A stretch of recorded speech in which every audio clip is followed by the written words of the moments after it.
So, welcome to the Resilience Catalyst Show, where we teach you to simplify resilience, making resilience simple for us so that we can live a very compelling life in our work, in our lives, in every area of our life. We need resilience. Resilience is a currency for life. And I'm your host, Joyce Odidison. And today we have a guest with us. When we think about resilience, we forget that communication is a key part of our ability to be resilient, to deal with life issues, to communicate our needs and our interests, and to negotiate for the things we want in life. So today we have a guest with us. My guest this morning is Keith Greer. Keith brings 45 years experience in communication intelligence and communication resilience, and he talks about tell, sell, yell, convince, coerce, and control. The Yes, things I we do do. with the mouth we've been given. Keith, welcome. Good afternoon, Joyce. How are you today? Great. I am doing well. I'm doing well. Little overcast and rainy here in Western New York, but all in all, doing fine. Excellent. Good. Great to have you here. My mom always say, you've been talking before you were born. So, well, Hmm. there's a difference between talking and communicating. So, today, Keith, you're going to break that down for us and help us to tap into that conversational intelligence that you teach and practice around the globe. So tell us, what is the whole idea of conversational intelligence? Tell us a little bit about it. Sure. So, conversational intelligence, the modality was created by this brilliant woman by the name of Judith Glaser, who I had the privilege to do some training with her Mm-hmm. personally shortly before she passed away about 10 years ago. She had struggled with pancreatic cancer, but Wow. beautiful human being who walked the executive coaching space around the world.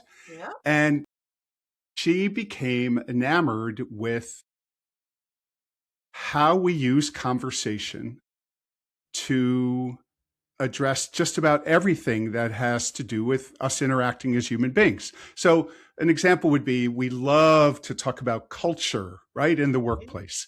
Mm-hmm. Well, Judith would say, okay, culture is great, awesome concept. Mm-hmm. Culture gets negotiated through conversation.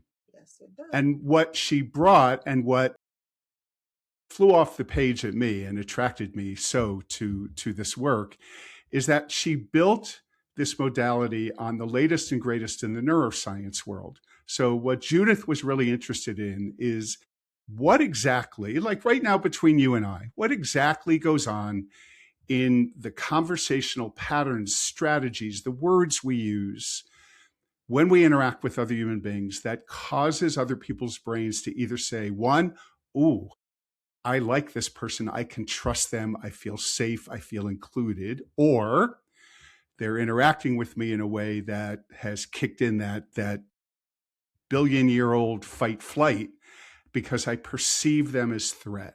And what the neuroscience world tells us is so now you and I had met before we came on today, but if we go back to our first conversation a couple of weeks ago, the moment we both showed up on the screen and laid eyes on each other, the neuroscience world tells us 0.07 seconds is how quickly we are both starting to determine, do I trust this other person or not? Um, and one of the concepts they talk about is the difference between perception and neuroception. Mm-hmm. So, perception, do I perceive Joyce as a trusting person who I want to interact with? Perception feels like it happens pretty quickly, but perception is glacially slow compared to neuroception. How quickly the mechanisms in our brain determine safe, not safe. Because as Judith would say, if we go back a million years to maybe the origin of fight flight, so I'm a cave person. I'm walking down this path in the woods on a gorgeous sunny day. If I take time in that moment to think to myself, oh, am I fulfilled with in my life? are my relationships meaningful? Well, if I'm busy doing that, what's going to happen to me? Some larger predator is going to come and make me their lunch. And so the origin of fight flight, I would argue fight flight is the only reason human beings still walk the face of the earth. It is an amazing mechanism. Mm-hmm. It perceives threat way quicker than it comes into our perception. Now, I like to say that our brain does not know, and our fight flight response does not know that it is the year 2026. It does not know that I do not walk out of my house in the morning worried about Tyrannosaurus Rex coming and making me their morning meal. So, what does our fight flight do? It scans our relational world, our emotional world, our psychological world, our self concept world, the opinions of others world, social media world, multiple times a second, looking for threat. And if it perceives threat, the exact same neurochemical cascade happens in our brain today as it did a million years ago, because that is the primary goal of fight flight: keep us safe. So Absolutely. Judith brilliantly looked at all the different ways we could conversationally interact with each other that could kick in other people's fight flight response. Very interesting. There's so much to talk about on this topic. As a conflict analyst, I've been doing this for 28 years, been to many different types of conflicts, large, small, um, yeah, too many to even think Yeah, about, right? And in all size organizations, unfortunately, we don't have a monopoly on that, based no, on how many employees you have working with you or people in your organization. And so conflict happens readily, and it is supposed to be a catalyst for change. However, our responses to conflict, and that I think conflict has gotten such a bad connotation. Instead of seeing conflict as an opportunity for conversation and dialogue, most people go to a conflict has happened. I need to get out of here, which is the flight mode. Oh, I need to correct. fight like hell to save myself. And we're still trying to mature our brain into saying, but wait a while, can I pause here and assess the situation? Mm, And that is where most of us are stuck. We yes, go directly to the fight or the flight mode, and we're not spending enough time in that pause. And we know that between the stimulus and response, there is a pause, and that pause, we know as conflict analysts and conflict resolution experts, we know that that pause is when we can take control, when we get to tell our brain what to yes. do. Because so often I hear this, well, we have we have that ancient brain, but we can train our brain. Yes, we can. And that is a really important strategy we need to learn around resilience, is the ability to retrain our brain so we don't work by instinct and impulse, that we actually take use the higher higher level that we have to pause and to say, what just happened? What am I feeling? What am I experiencing? And to be able to conversation that in a way that will create harmony, will create a sense of peace, will create that atmosphere for collaboration and dialogue. Because everything starts with a conversation. Always And starts and ends. exactly. Everything starts and ends with a conversation, but it's how the conversation happens. Yes. It's interesting because I just did a workshop. Yeah, I think I did a workshop this week. Seems like ages ago, but I did a workshop this week on, because it's Black History Month. Every Black History Hmm. Month, I pause, look at what am I going to do, contribute to the learning. And this week I did. So I had it in my, we were sharing it on social media. I'm doing a workshop on dealing with racialized and Black conflict situations at work.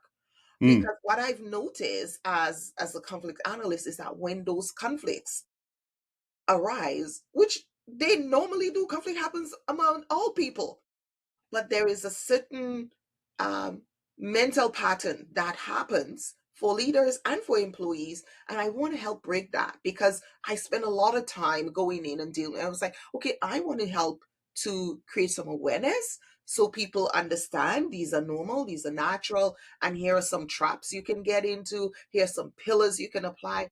And so I taught the workshop. And then at the end of the workshop, participants were saying to me, Joyce, this felt safe. This was, Mm. this wasn't, I didn't feel attacked. I felt this was a conversation. I felt this was came across as educational and informational, empathetic. And I was like, but isn't that what conversations allows us to do? Create safe place for people.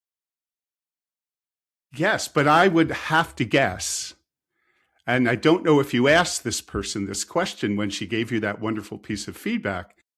You and the other people in the room, but you very much as the person who was doing the presentation, must have done something tangible to create that sense of safety. That doesn't come from nowhere. And so it's a beautiful piece of feedback and a credit to you as a facilitator. But I always get really curious, okay, what was it? Because it's different from person to person of what we all, I say, what we look for, listen for, feel for, that is evidence to us that I am in a safe conversation or I'm in a safe place. You know, it's a good you ask that question because it's a feedback I get all the time. And maybe it's because I've been a conflict analyst for this many years. And then Yeah. I go into these tense situations. And naturally, the first thing I want to do is make people feel safe. Because when people don't feel safe, they lie, Yeah. they hide. Fact finding is the groundwork for conflict analysis. And if you don't trust me to tell me what's going on, I'll never know what's going on. and, Right. and then I can't help you.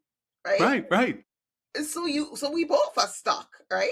So I naturally go in to create a safe place, to build trust, to engage, and there's a different tone we put on that conversation because we psychological safety is so important. We talk about psychological safety so much, but there is a way to create psychological safety because when it's not there, people shut down. So let's talk a little bit about that because I know Yeah. that's one of the pieces you do in your work.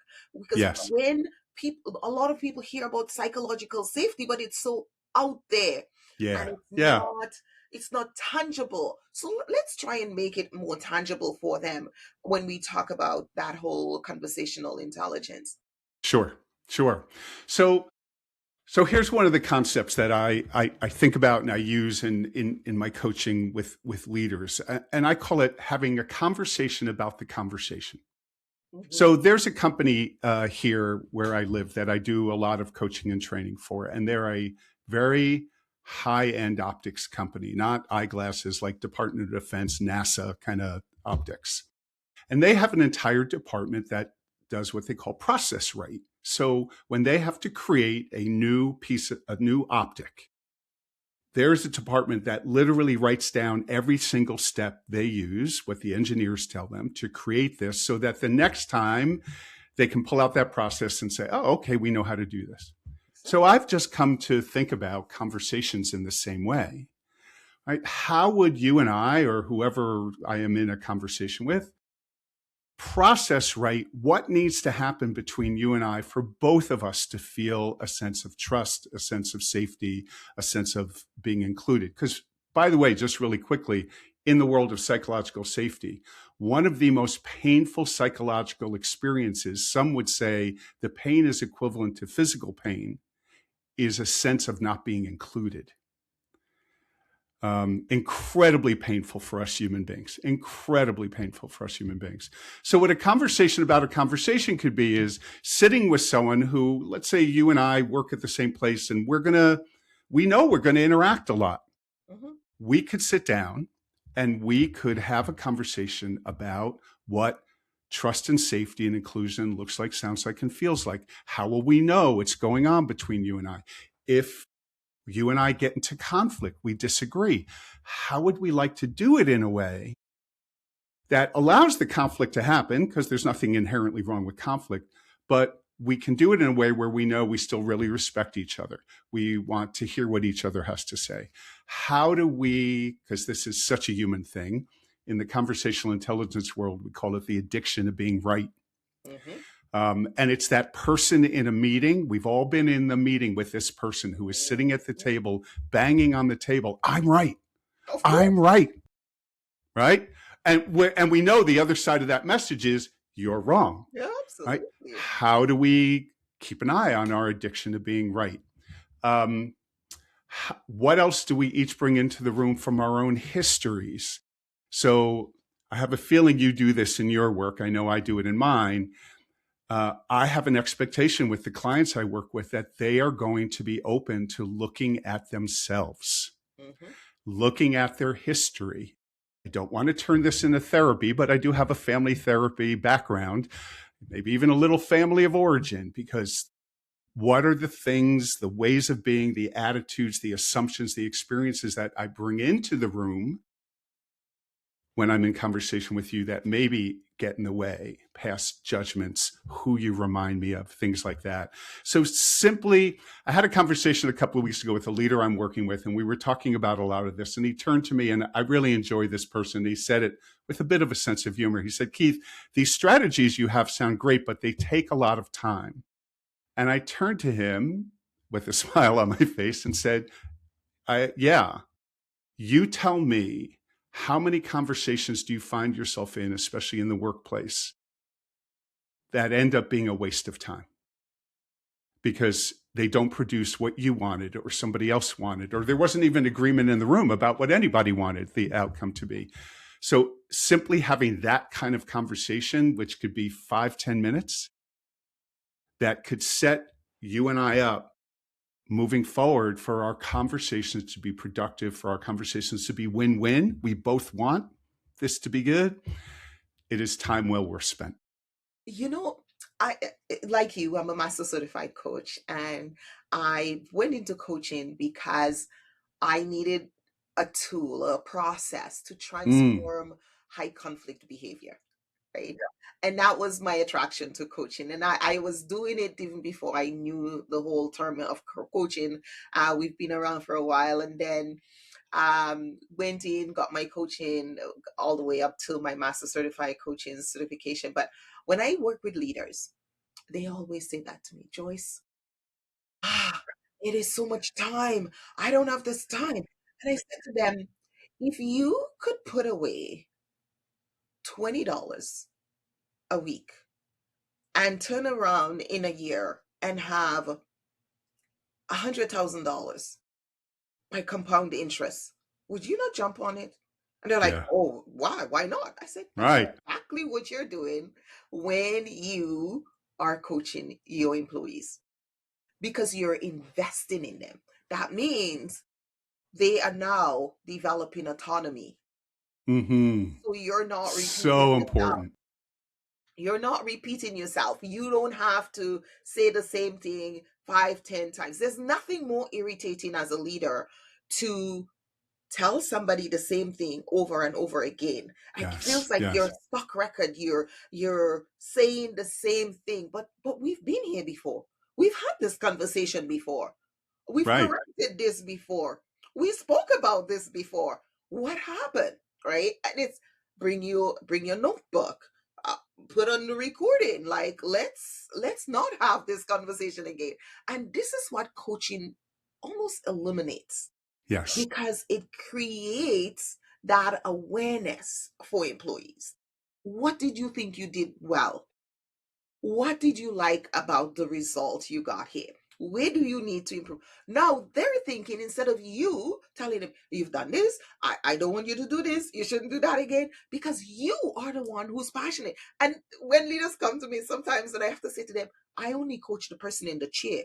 And they're like, what does that mean? Well, I cannot coach the employee because you are the one in the chair.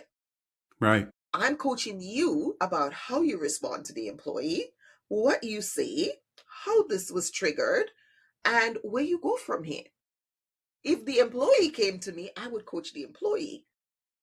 I wouldn't coach the employee about you. I would coach the employee about what they interpreted, what their responsibility is and what they're going to Right. do with Right. that response. And I think it's almost getting leaders to think differently about how to use coaching and how to apply coaching and see coaching as an investment. Because one of the things we do, like the framework under my over my work overarching, is the currency of resilience. And we know resilience is a currency for life. You can build it, you can squander it, you can invest it, and whatever you do, but it will go wherever you put it. It's just like our money. And so we spend so much time measuring our dollars, counting our dollars, but we don't spend that time looking at our energy, because if we don't have that energy, life is over. Yeah. Right. Right. Look, I am sure you have found this, that and I think, through my years of coaching, whether it's leaders or whoever else, the misconception about what coaching is, right? Because you're describing what I ascribe to, which is I coach the person. I don't coach the problem. I coach the person. And it is, I think, to this day, a lot of people still come to coaching thinking that somehow we're fonts of wisdom and we're going to tell them what to do, and look at us a bit askew when we say, "No, I really try and honor autonomy," and and but it's what creates the longest lasting change, It is. right? It It's is. what creates. Now, in the conversational world, the other thing that I run into all the time, I always use this example: if two people come together to have a conversation and that conversation goes south and they walk away and they're spitting and sputtering and they're angry with each other, I know that if I walked up to either one of them right at that moment and said, all right, give me your best explanation for why that conversation just devolved, Mhm. I know what people would tell me. They would tell me, they would blame the other person, right? If the other person didn't do this and the other person did that. And so I think that's the other thing that we bring in our world as coaches is, no, what's your piece? How do you want to respond? How do you want to come back to it? Where did you get stuck? What about that conversation didn't work for you? Mm. And that level of I guess personal professional development. I always say personal or professional development is not for the faint of heart. It's hard work. It is. It is, because you have to. And one of the pieces that we teach in our program is that professional self-esteem. You have to believe that you are worthy enough to be here and to learn and to and to be able to make mistakes. If I Yes. think I shouldn't be here, I'm an imposter, I shouldn't be here, then when I make a mistake, it's a big issue and I can't even take ownership of it and to look for the learning in it. And this is where we do something different by saying, what just happened? Where did you get stuck? And where did the conversation go off the rail? And Right. by understanding that, we can bring it back and help you next time to be able to see that coming. Being Yes. that third eye, having that vision, having lived through it once, what would you do differently next time? Yeah. It's Yes. so important. That growth is so important. And I think a lot of people go through life, Keith, so afraid of being on the planet or being Yeah. wrong that they lose the opportunity and the learning that comes from that. But before we go further, tell us a little bit more about your work and who you work with, and how did you get into this kind of line of work? Like, let's. So how I got here is I say, Joyce, all the time, I have enjoyed a blessed career. Blessed. I have been in the helping world Mhm. for over 40 years. And I have had the opportunity and the privilege to facilitate different kinds of conversations within the world of helping. So, by schooling and training, I'm a licensed clinical social worker and entered the field in the world of working with folks who struggle with addiction. So was very invested in that for a while. Became enamored with family systems therapy. Went off, got a whole bunch of training, opened a family therapy practice. So did that for a while, and actually that's so much related to coaching for me because the move towards family therapy was very much motivated by family therapy being a practice where I am not the expert. I know how to do family systems therapy, but I'm not the expert on the family in front of me. So I did that for a while. I did school social work for a while, different, similar kind of, but in a different setting. And then I'm thinking I always lose track of time. 15 to 20 years ago or so is when I started reading about coaching and just, all right, I need to do this. Yeah, I hear Right, you. this move towards really, I don't know what's best for you personally in front of me. I know how to ask good questions. I know how to listen deeply. I know how to help you maybe create some awareness, right? Identify strengths. And so I transformed that clinical business, family therapy practice into a coaching business. But even getting into leadership work and executive coaching, if you had asked me when I first got into coaching, I would have said, nah, I'm probably going to do more like wellness coaching and things like that. And I remember everybody who was in coach school with me was, I'm going to be an executive coach. And I was like one of the few, I don't know if that's what I want to do. Mm-hmm. So 12 years ago, somewhere around there, a gentleman calls me. To this day, I don't know how he found out about me because I did not know his company at the time. And so this gentleman comes to see me, and here's what he tells me. He works for this really high-end optics company. He is a brilliant engineer, brilliant engineer, who at the time he came to see me was this close to getting fired because he was so horrible with people. Now, he is probably never going to be innately a people person. It's just not who he is. It's not how he's wired. But we did some work. Thankfully, it went well. He's still there. And after that work, the CEO of the company called me and said, all right, here's the deal. We are growing rapidly. And we are finally at a place where we're starting to we have this need to start creating different levels of leadership. And he was a very self-aware guy. I always compared him in some ways in terms of how he influenced his company, almost like a Steve Jobs. Like people really just looked up to him and were inspired by him. And he said to me, Keith, I am realizing that I have a company here of brilliant engineers, PhDs, and technicians, and they all suck at leadership. And so I started doing that work with them. And then it just kind of went from there. And so fast forward to today, I have clients in the corporate world. I have clients in the not-for-profit world. The family therapy background has helped me in that I've developed this even kind of nichier niche in working with family-owned businesses, which is absolutely fascinating, of that intersection of good business practice and our family stuff. I've been through some of those conflicts. Oh my goodness. Am I talking with my business partner, or am I talking with my father right now? Complex. And I love it. I love it because for a lot of reasons, but one of the reasons is I've just really come to view leadership as it is a relationship. It's a relationship between, if I'm the leader, me and the people on my team. The rules that govern any other relationship I might be in are probably pretty relevant here.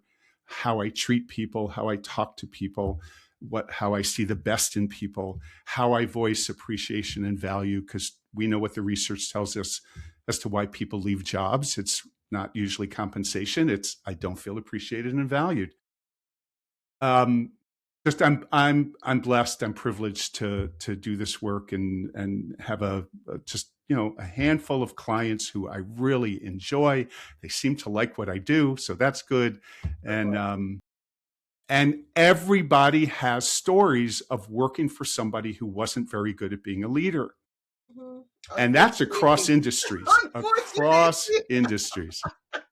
Yep, the Christmas table, dinner table. Oh my! The same thing comes up wherever I go. When people say, "What do you do?" I'm a conflict analyst, workplace. Oh my God! Can you come to my workplace? Yeah, right. Yes, we hear it Yes. so much. It's yeah. It's there, it's there, it's there. But I'm really glad that we're having this conversation because we have to recognize that everything can be resolved in a conversation. And when we look at the conversational intelligence, and leaders say that to me because I go in and it's uncomfortable. I don't go in when they're happy. Yeah, right, right. In when everybody is uncomfortable. People hate each other. They don't want to see each other. They don't want to be in the same room with each other. And I have to create harmony. I have to create a sense of trust.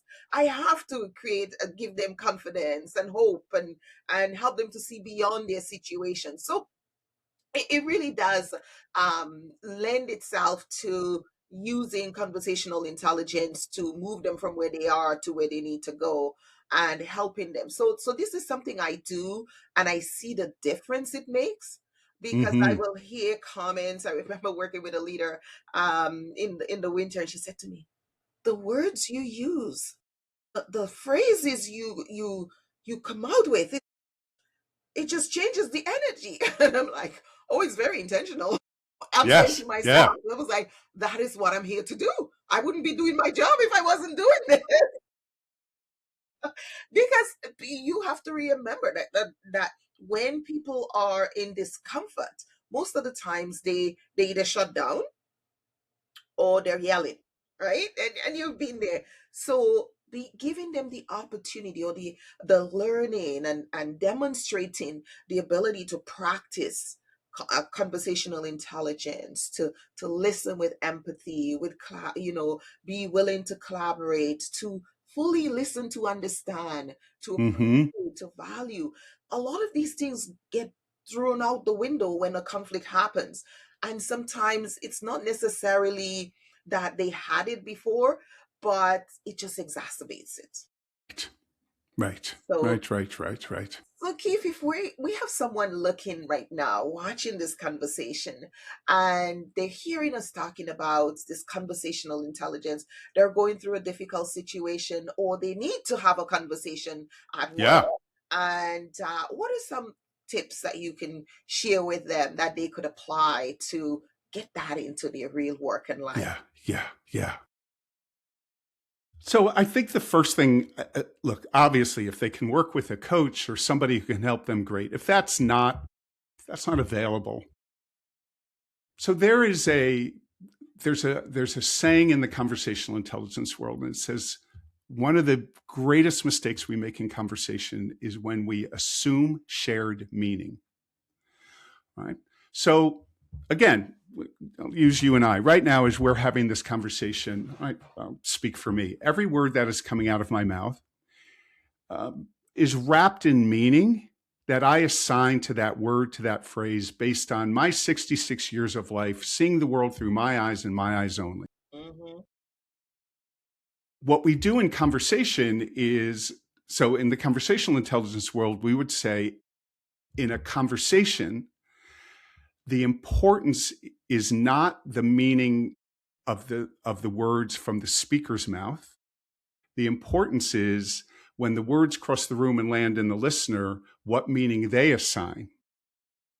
And often, if I'm just assuming shared meaning, well, I know what I mean. Doesn't everybody assign the same meaning to these words and concepts? Right there, Hmm. where so being curious with people, being curious with yourself before you would walk into a conversation of what do you want the outcome of the conversation to be. I always ask people if you walk into this conversation and you could walk out and the conversation would feel, at least to you and hopefully to the other person, that it was win-win. We both got what we needed. What would the evidence be? Would be something else I would ask people, to think about what win-win would be like. A really good question to ask yourself before you walk into a conversation is, what's my conversational history with this person? All right. So back to a little brain chemistry. Our brain's memory for negative emotion is significantly stronger than its memory for positive emotion. Yeah. So if you and I have a conversation that doesn't go well, and I don't see you for a year, But we walk into Starbucks and we lay eyes on each other. You know what's going to come flooding back? Mm-hmm.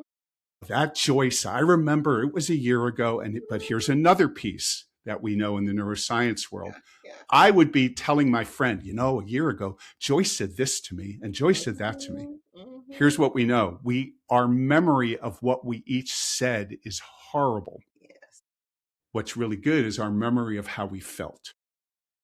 So another good question to ask is, do I have a history with this person? Mm-hmm. Especially if the history isn't so positive.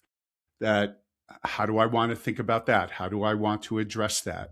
How do I, and this I know can be hard for people to give themselves permission to do, if I come into a conversation with this person and it starts, and I feel fight, flight kicking in for me, can I give myself permission to leave the conversation? Like even that, Mm-hmm.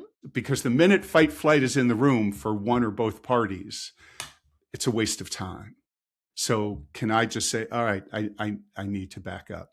The other things I think about is, and this seems to be really hard for humans to do as well, because we have such a need to get our opinion across. Can I enter a conversation? I ask leaders this all the time. Can you walk into this conversation you're about to have and your only goal is to walk out with a greater understanding of the perspective of the other person? That might mean you don't share your perspective. Mm-hmm. All right. Because that's another place we get stuck is I need to get my point across. And if you don't agree with me, now I feel like you're attacking me, not just disagreeing with my opinion. Right. So being just curious about how do I enter and be, again, in the conversational intelligence world, we call it being open to being influenced. Or really, I guess at the end of the day, Joyce, it would be if someone asked me, Keith, what would be the most powerful conversational strategy I could use walking in with this person? I would just say, listen, shut your mouth, listen. Yes. And not listen so that you're listening for ways to refute what they're saying. Listen. So if you pair listening with true, authentic curiosity, now we're going somewhere because that other person will feel that from you. And then in that, another strategy is something called asking questions for which you have no answer. So if I'm talking with you and I am truly authentically curious about your take, your perspective, I'm not busy thinking about when I get to talk and I'm going to tell you what I think.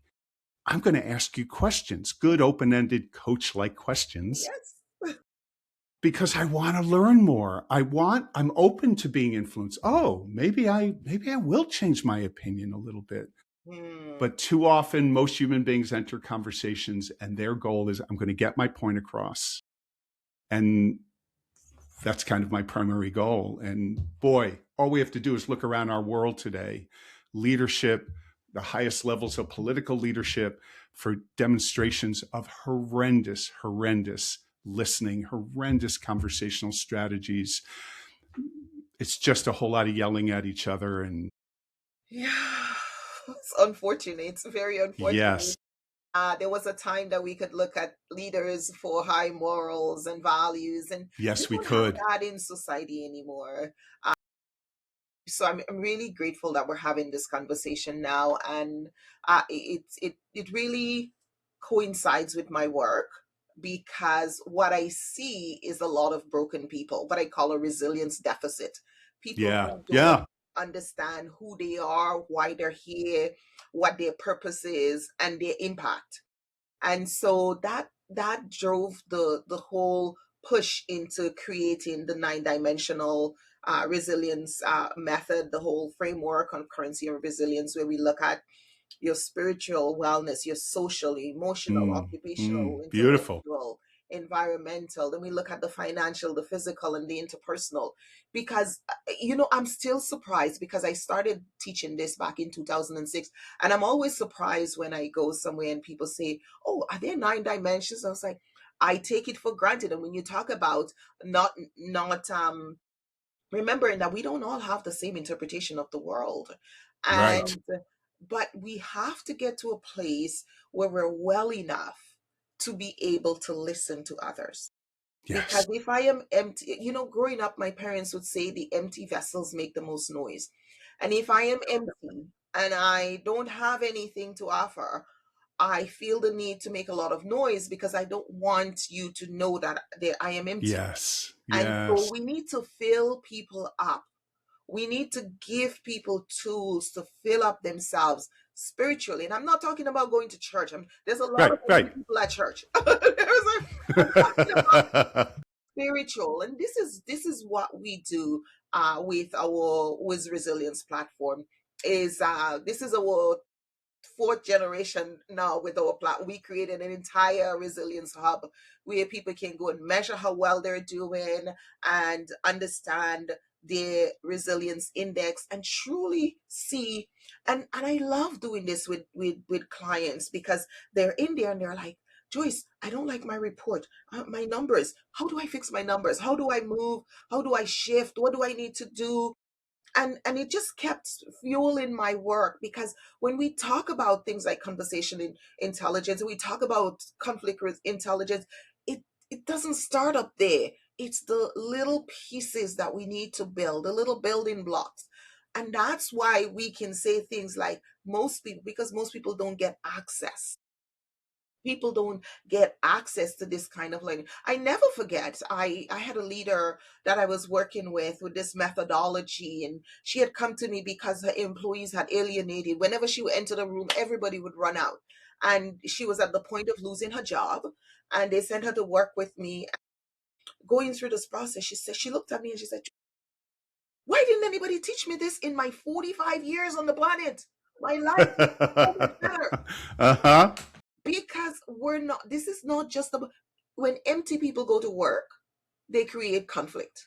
When empty people go back home, they create conflict. When empty people walk around in the supermarket, on the street, what it's so we need to fill people up. There are a lot of people who are running on empty, that resilience deficit, that inability to manage life, that overwhelm.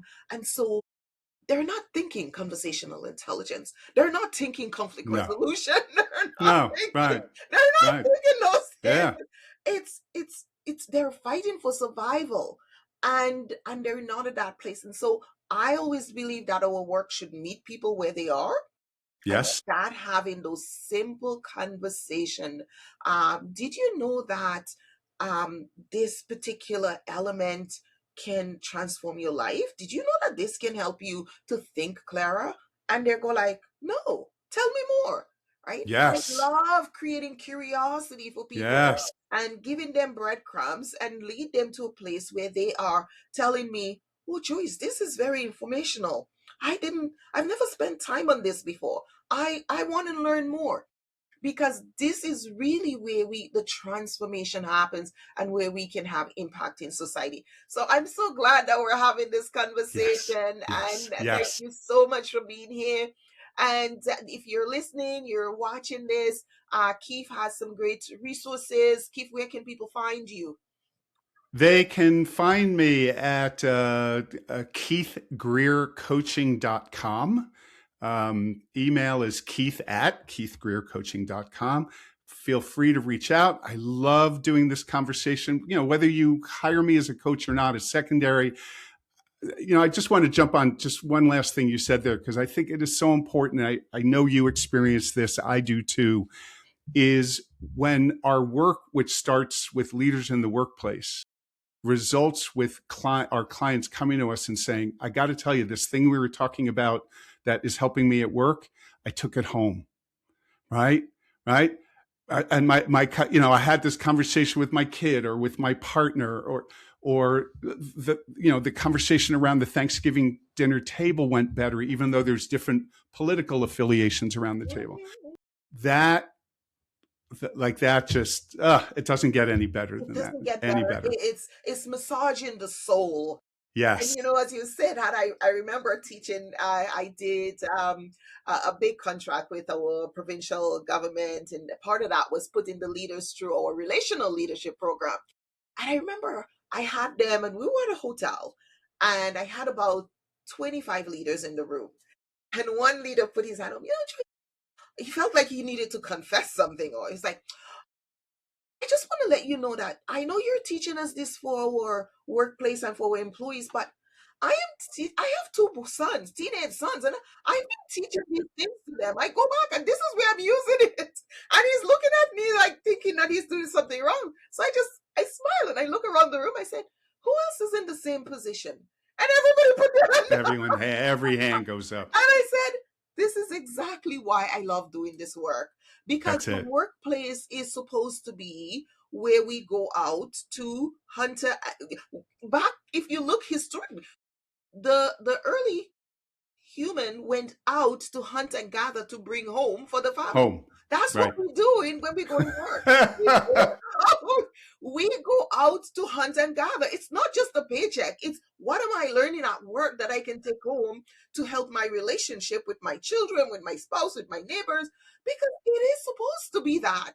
And when leaders tell me, oh, we don't have money for training, or we don't have money, I was like, you had better think clearly about this, because people are here for more than just the paycheck. That's right. They're That's here right. for more than just That's the right. paycheck. That's right. No question. I'm with you. Keith, it was a wonderful conversation. Thank you for so inviting me in, much. Joyce. It's Thoroughly been a enjoyed pleasure. it. It's been a pleasure. Absolutely. If you're watching this and you want to know more, please connect with Keith, and I will share his contact information will be in the show notes. So let's keep the conversation going, because resilience is something that we all have the ability to nurture in our life. It's not something we find after we fall down. It's something we nurture in our life so we can have compelling lives. I am Joyce Odidison, and I'll see you next time.